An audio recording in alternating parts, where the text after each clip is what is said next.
മേപ്പാടി ദുരന്തത്തിന് ശേഷം നമ്മുടെ രാജ്യത്ത് ചില ദുരന്തങ്ങൾ ഉണ്ടായിട്ടുണ്ട്. ആ ദുരന്തത്തിന് ശേഷം ഉണ്ടായ ദുരന്തം ഒന്ന് മഹാരാഷ്ട്രയിലാണ്. അവിടെ 1492 കോടി രൂപയാണ് ആ ദുരന്തത്തിന്റെ തൊട്ടു പിന്നാലെ കൊടുത്തത്. ആന്ധ്രാപ്രദേശിന് 1036 കോടി, ആസാമിന് 716 കോടി, ബീഹാറിന് 655 കോടി, ഗുജറാത്തിന് 600 കോടി. ഒരു റിപ്പോർട്ടും വേണ്ടി വന്നിട്ടില്ല. അപ്പോ കേന്ദ്ര ഗവൺമെന്റ് മറ്റു റിപ്പോർട്ടുകൾക്കൊന്നും കാത്തു നിൽക്കാതെ പണം കൊടുത്തതിനെ കുറിച്ചാണ് ഞാൻ പറയുന്നത്. നല്ലത്, അവർക്കെല്ലാം കൊടുത്തതിനെ നമ്മളാരും എതിർക്കുന്നില്ല. നമുക്കതിന് എതിർക്കേണ്ട കാര്യമില്ലല്ലോ. ഓരോ സംസ്ഥാനത്തിനും സഹായം കൊടുക്കുന്നത് നല്ല കാര്യമാണല്ലോ. പക്ഷേ ആ സഹായം ഒരു പ്രത്യേക കണ്ണിൽ കൊടുത്താൽ പോരാലോ. കേരളവും വിഷം അനുഭവിച്ചൊരു സംസ്ഥാനമല്ലേ, ജനങ്ങളല്ലേ എല്ലാടെയും.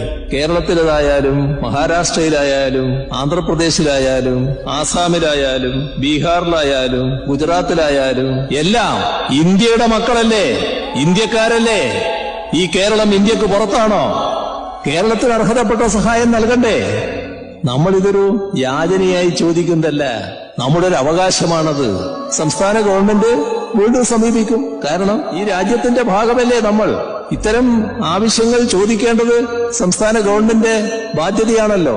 നമ്മളൊരു അവകാശമാണല്ലോ ചോദിക്കുന്നത്. അത് തുറന്നും ചോദിക്കും. ഈ നിലപാടിലുള്ള വൈരുദ്ധ്യം ചൂണ്ടിക്കാണിക്കുകയും ചെയ്യും.